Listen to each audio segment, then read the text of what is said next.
Well, let's get to the heart of the matter, literally. And this concerns your health, and whether you say cardiovascular health or what have you. It's a very important one.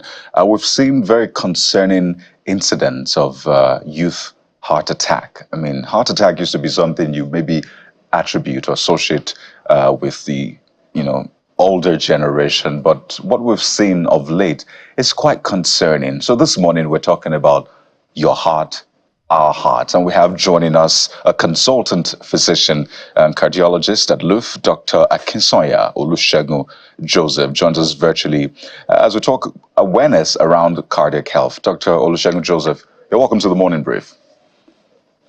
Thank you very much for having me. It's a pleasure. This is a very important conversation, and I know you are inundated with cases, reports on a daily basis about, cardiac issues. I want you to give us a view, a sense of where we're at least from where you sit. You sit at a very privileged point. I know there's a lot of pressure and hard work involved, but talk to us about the trends. Is this really an issue to concern ourselves with, or it's just the normal figures you've seen across decades?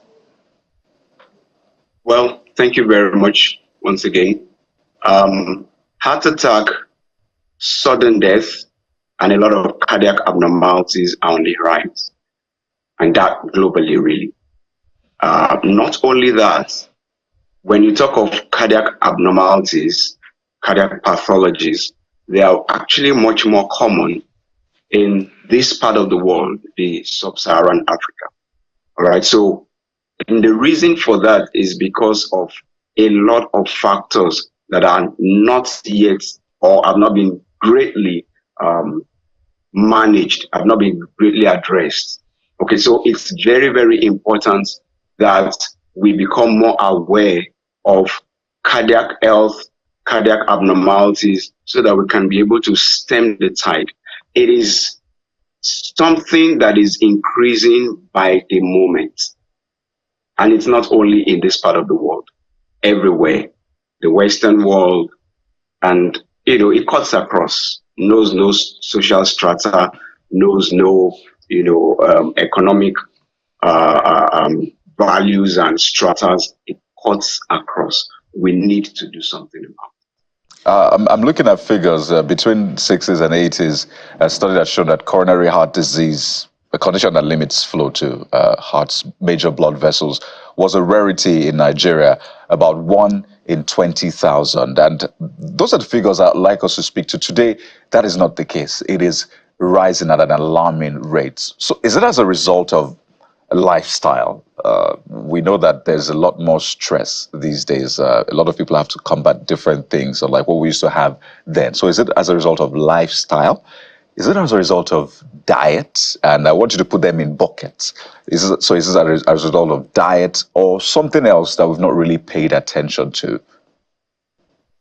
Okay, thank you very much. So you're very correct.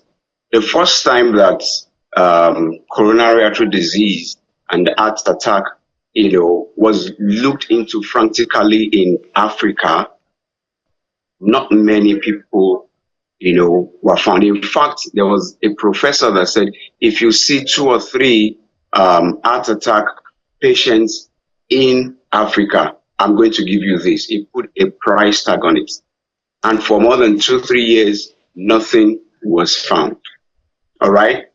Like you rightly said, in the 80s, 1 in 20,000.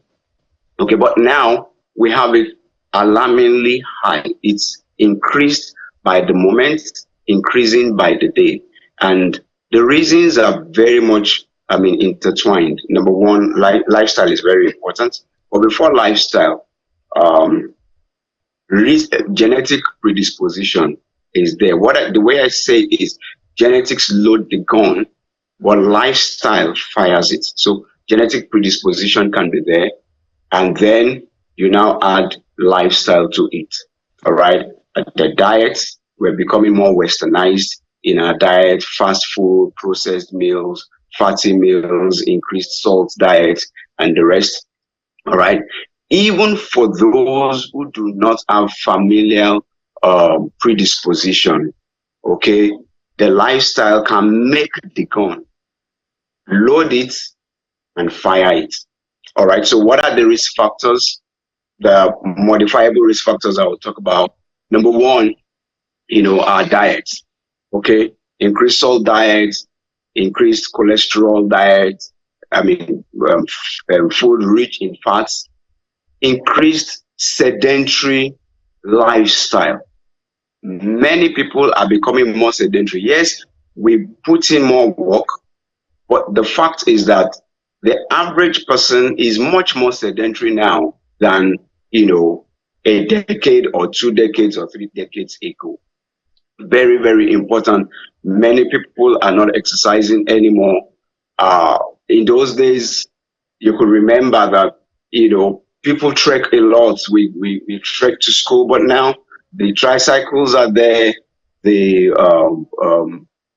the bike riders are there, and people are just ready to take things. Okay, for the executive people, they move from AC car to the front of the elevator, and then they get up there, and after that, they move straight into their office, have very prolonged meetings without standing up, without moving. So sedentary lifestyle have increased.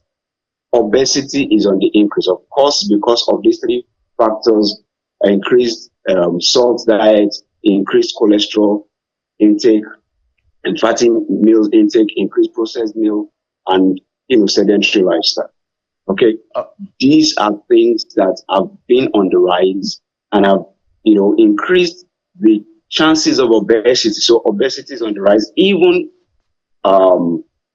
teenage obesity, adolescent obesity, childhood obesity is on the rise. All right, these are very important things we must look at. And of course, smoking is in the mix as well. All right, doctor. So you can go ahead. You've mentioned a few things, so let's dig down, dig deep rather into some of the things you've mentioned. Literally, you're saying there's a curse that comes with comfort if we don't manage it properly. So let's talk about predispositions as well as food.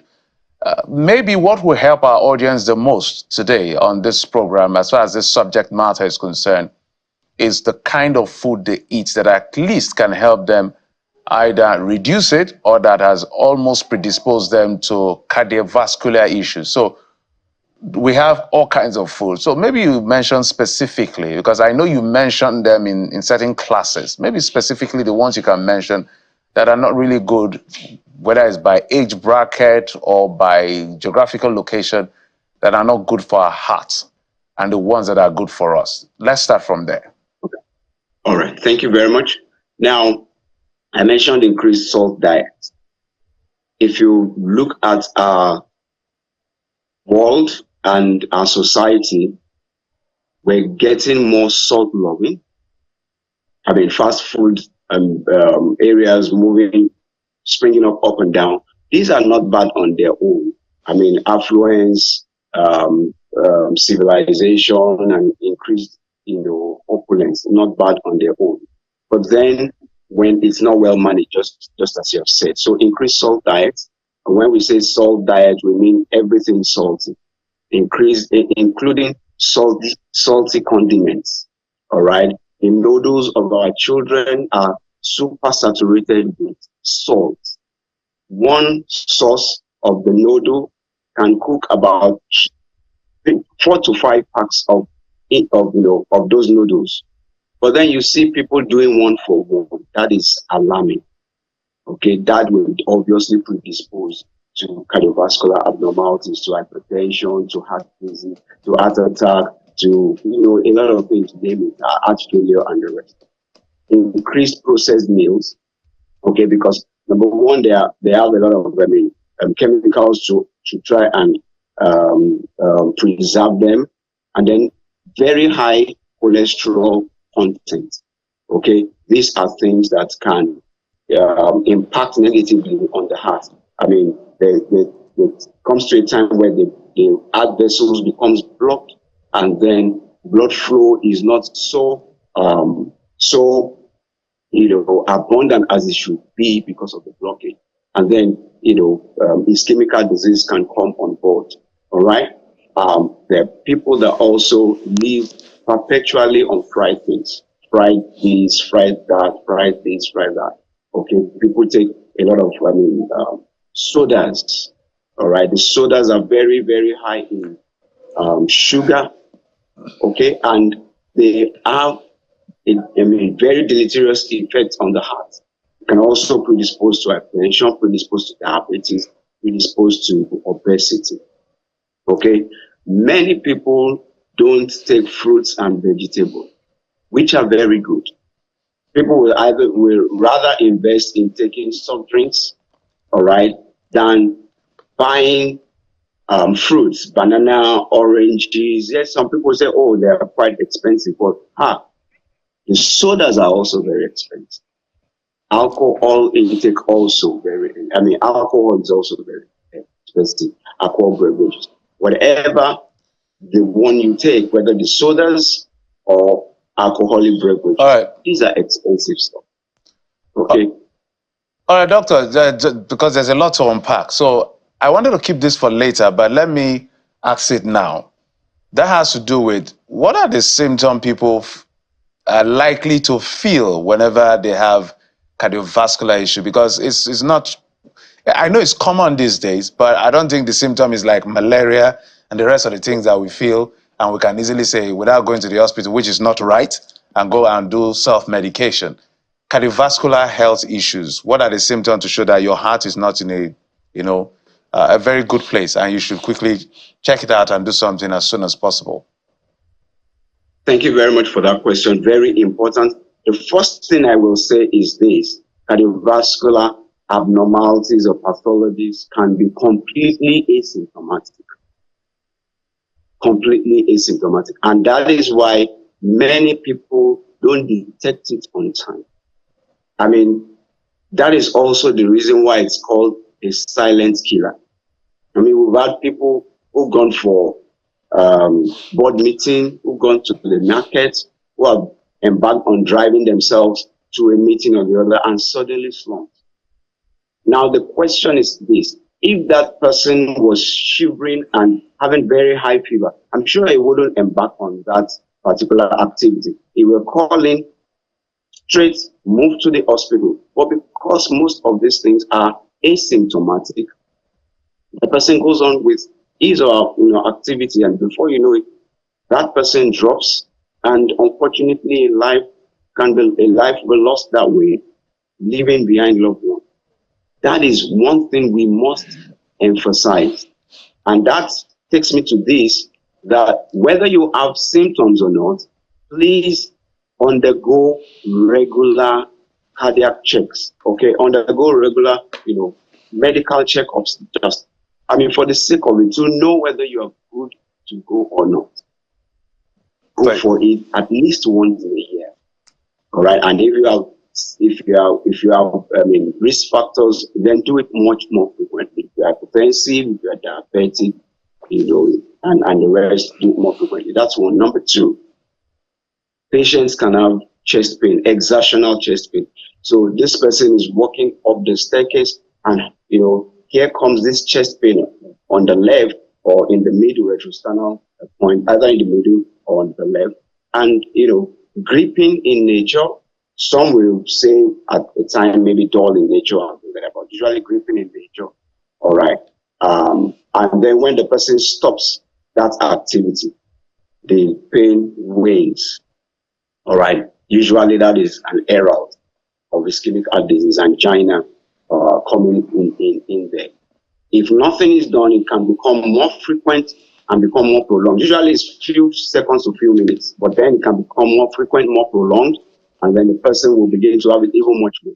Now, the worst part of it is that it is a very excruciating pain can come, all right, that will be so bad that the person will have this impending doom, will have a feeling of impending doom.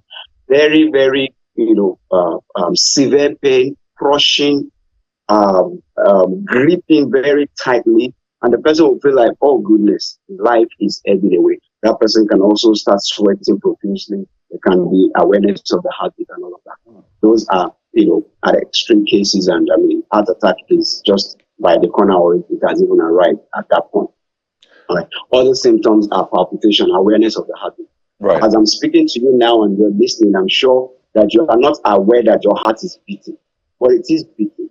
Our heart is a silent worker. It does its work without, troubling anybody. All right. But when pressure gets to it, it can begin to do its work with a lot of stress, and then the person will get aware of each habit. Sometimes patients will say, "Oh, my heart was running as if it wants to jump out." Mm. That is a major symptom, and that needs to be addressed quickly. For some other people, it's exertional breathlessness. Right. They walk up the staircase, they walk, just a few distances, and then they have this very, very labored breathing, as if they just had a 100-meter dash. Okay, that is there as well, and that can increase as time goes on, if the All right. person does not do anything about it. All The right. other thing is that the person may have difficulty in breathing when lying down. If the person lies down flat and there is difficulty in breathing, he needs to get propped up. The other one is, at the very height of it, the person is sleeping and suddenly wakes up gasping for air, air hunger, as if there's not enough air in the room. At that point, that person has really, really gone. Well, very Dr. far. Olusegun Joseph, let's quickly wind down on this one. We started off by talking about the predisposing factors, and we said in the 60s and the rest, we didn't have these issues. So when you hear that it's also as a result of genetics, you wonder who passed it on to this generation if the previous generation didn't have those issues. And this takes me to the point. In terms of research for either the cause, the numbers, even the medication and treatment, how would you rate us here in Nigeria? I see a lot of figures. Sometimes we try to incorporate from out there, even the medications from out there, and you understand how these things work. The research and stuff will be for a different sample of population, but then we still use it here. So how would you rate research? And if we can do this in 30 seconds, Doctor. Okay, fine. Thank you very much. Cardiovascular research is actually on the rise here. We have a lot of, figures to show that cardiovascular disease is on the increase. Now, with regards to genetics, if a parent, either one or both, are hypertensive, diabetic, the chances of the offspring, having the same thing, because they have the same gene, okay, is very high.